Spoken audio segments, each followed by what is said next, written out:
A Plaguelands Media production.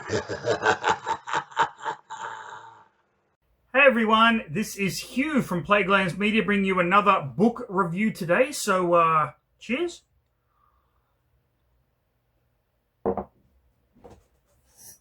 Now, today I am bringing you the first book in a series. I believe there were 16 books in total.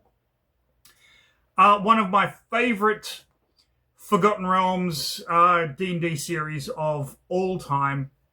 They are a series of novels that focus on not specific characters, although some characters kind of come back in subsequent books, but on an organization. And that organization is the Harpers. For those of you that don't know, the Harpers are a group of like-minded individuals who seek to kind of disrupt the plans of evil throughout the realm of Faerun, the Forgotten Realms. That evil can come in the form of the Zentarum.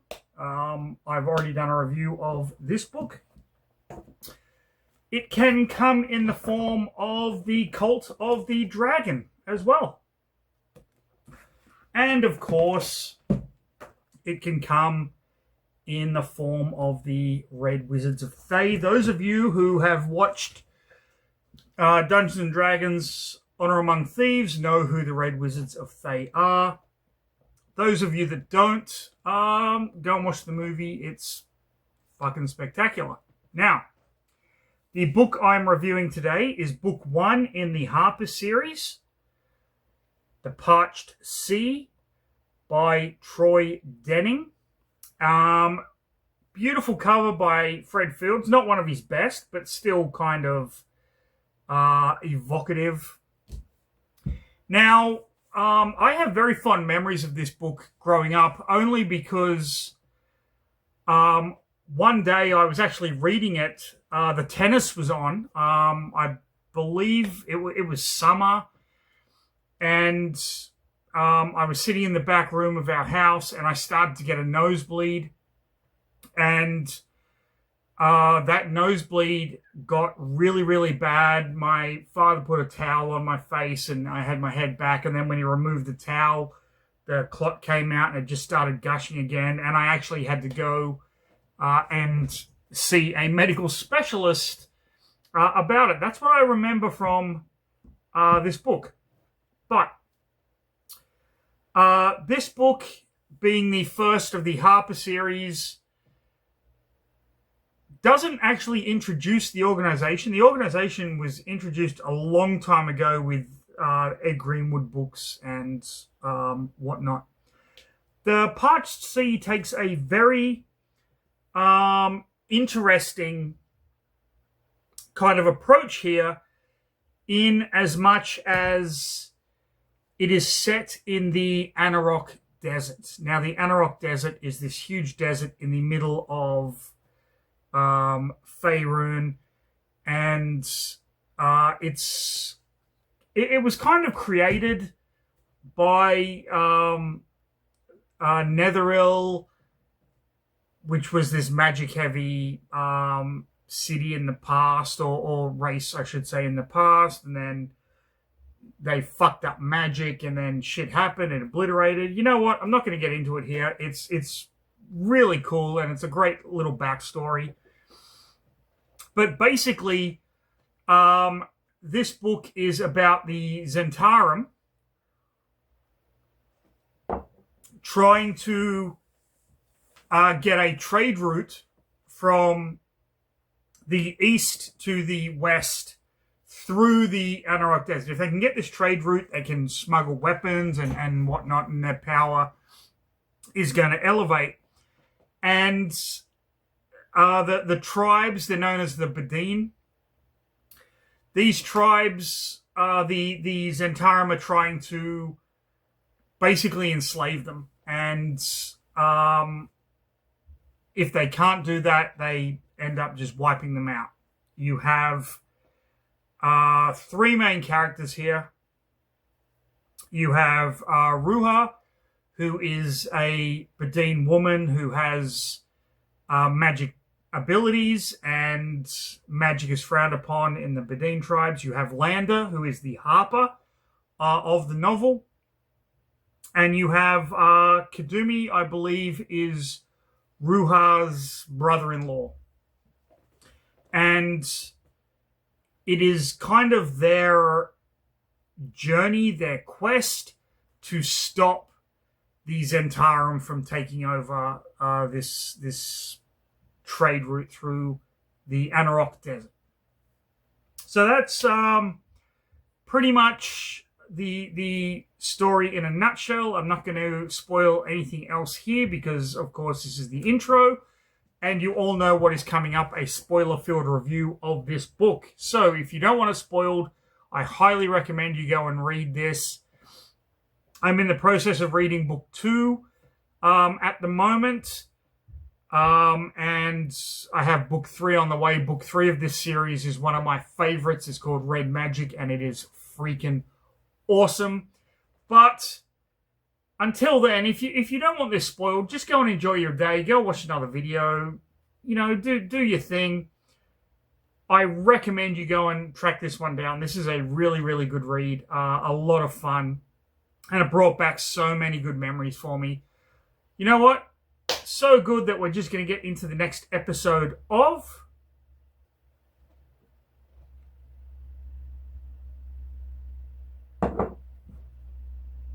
Do it again. Cut to the fucking thing. Oh, wait, I'm the cameraman, aren't I? Fuck it. Read a fucking book. Read a fucking book. Read a fucking book. People. Now, before I get into this review here, this spoiler-filled review,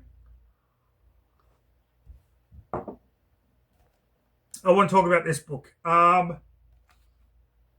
This book has information on a lot of the characters that are found in the Harper novels, which in and of itself is cool, but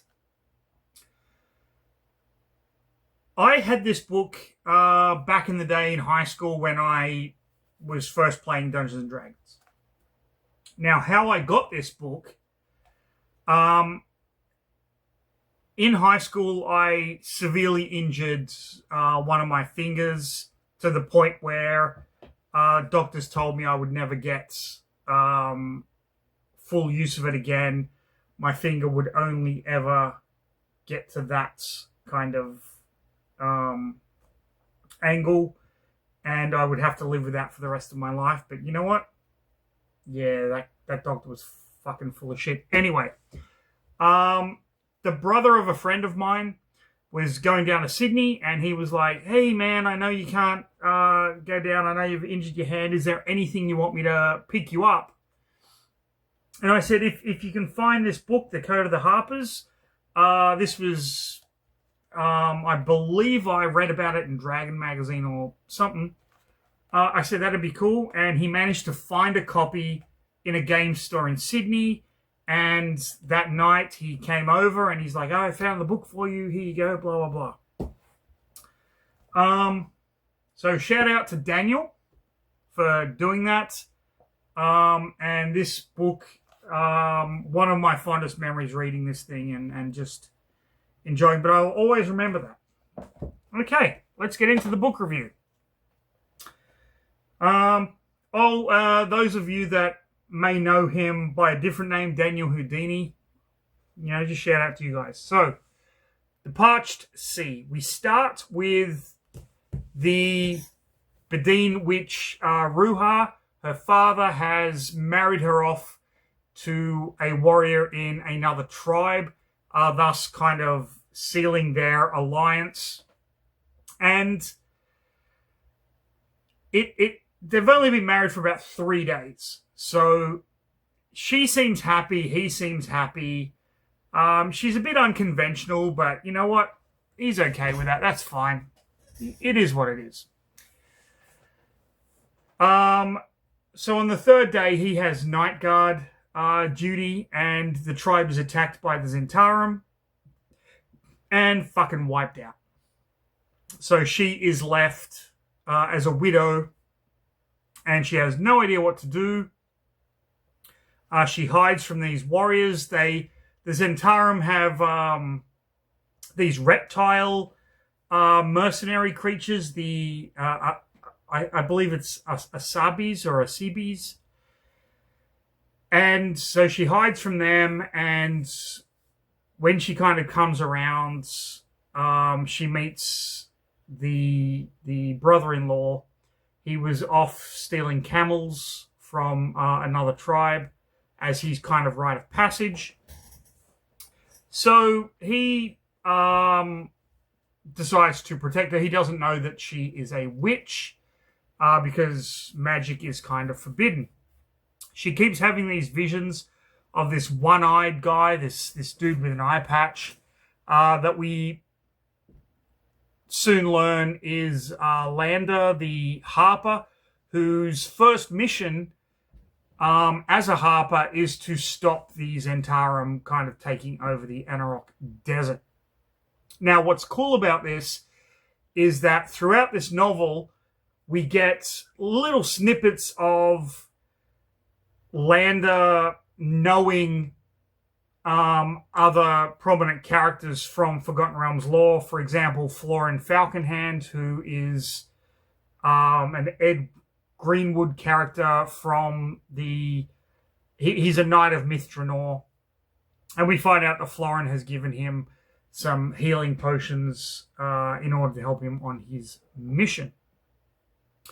So they ultimately end up meeting and trying to kind of get ahead of the Zentarum, who are meeting each tribe and literally wiping them out when they refuse. Ruha goes back to her tribe, her original tribe, and they find out that her father, the Sheik, has been put under kind of this mesmerism spell. And they work it all out and whatnot, but the Zentarum are not happy about this, and so they attack and wipe out her tribe, and then they're just kind of jumping from tribe to tribe to tribe. All the while, the Zentarum are trying to kind of enslave these Bedine people to make their trade route through the Anarok Desert itself. Ruha has a vision that Lander is going to be killed, stabbed in the back. Lander had previously kind of got these bodyguards, I guess, trackers, but they turn on him. And they realize, the party of Ruha, Lander, and Ruha's brother-in-law kind of realize that, okay, what we need to do is we need to unite all the tribes together and attack the Zentarum, which is their ultimate plan. But on the eve of the battle, they do manage to get all the tribes kind of together, and they lay this plan out. Even though some of the sheiks are a little bit apprehensive of her magic ability, but they ultimately come to respect it and realize that they need it in the battle itself. On the eve of the battle, Ruha and Lander, who are now fallen in love, but under the Bedine rules, a widow is not allowed to do anything for 2 years after her husband has died, or the husband's spirit is gonna cause some shit. They end up fucking in a tent. And after they do the deed, Lander's former kind of mercenary guys break in, and they end up killing him with a poisoned blade. The sheiks realize kind of what has happened, and they blame her for it, and she's like, you know what? Fuck you. I can still help you, but the warriors need to know that Lander is still alive. So what she does is she casts a spell to make herself look and sound like Lander, and she basically charges into battle. They're assaulting this fortress the Zentarum have taken, and Her as Lander, she casts spells and she uses magic and manages to basically get a couple of the tribes in to this fortress where they can kind of do a pincer movement and rout the Zentarum, which they managed to do. And the sheiks ultimately accept her for who she is, and kind of realize that we need magic. Magic is a powerful tool. Her whole goal was to go back after this whole thing was over, go back with Lander to Sembia, which is a nation in the Forgotten Realms, but she can't actually do that now, and she decides to kind of stick around. There aren't a lot of monsters in this book. I guess the lizard folk, Acebes or Asabes, could count as that. This is basically a book about the Zentarum trying to enslave the Badine, and the Badine fighting back, realizing what would happen if they let this happen. All in the desert setting of the Anarok, which, if you're familiar with Forgotten Realms, is really cool. You've got the Netheril connection there. You've got the Farim that live underneath that are mortal enemies of beholders. And it's just an awesome, awesome place. But that is, in and of itself, the Parched Sea. Did I enjoy this book? So much. It was an absolutely fun read. It brought back a lot of memories, and it made me remember why the Forgotten Realms is such an important part of my Dungeons and Dragons upbringing, more so than Greyhawk, which was the first setting, I guess you could say. More so than Dragonlance, which you all know is really near and dear to my heart, but this is the reason why the Forgotten Realms is so rich in lore, in characters, in history. It's just one of those places where you can find anything. If you want to set your game in a desert, if you want to set your game, I mean, there are multiple deserts in the Forgotten Realms. You don't even have to have the Anarok, which is basically just like the Sahara Desert. There's deserts with cities in it and shit like that. There's Al Qadim, Karatur. You've got all of these great fucking places. It's entirely up to you. That's why this is so rich. It's such a good book. The writing style, Troy Denning, fantastic author. To date, I don't think I've read a bad book that he has written across multiple IPs, because I know he's definitely written for Star Wars and whatnot. Not a lot else I can say about this one. I am currently in the process of reading Elf Shadow by Elaine Cunningham, which is book 2 of the Harpers series, although when you find it now, it is actually part and parcel of its own series, but that's perfectly fine. Yeah, great book, great read, a lot of fun, and I am thoroughly enjoying just going back and revisiting these old series, these old D&D novels. I don't know, it's this nostalgia kick. Highly recommend it. So, there you go. Cheers, everyone. If you enjoyed the video, like, subscribe, leave a comment. Do all of that good stuff. But most importantly, stay safe. Have a fantastic rest of your day. Go and check out some of these old novels, some of these old source books as well, like 2nd edition D&D had some amazing source books. Just beautiful art, beautiful writing there. You've got Kelvin Blackstaff. Oh, man. If I keep going anymore, I'm going to cry, so I'm going to leave it there. But most important of all, of course, read a fucking book, people.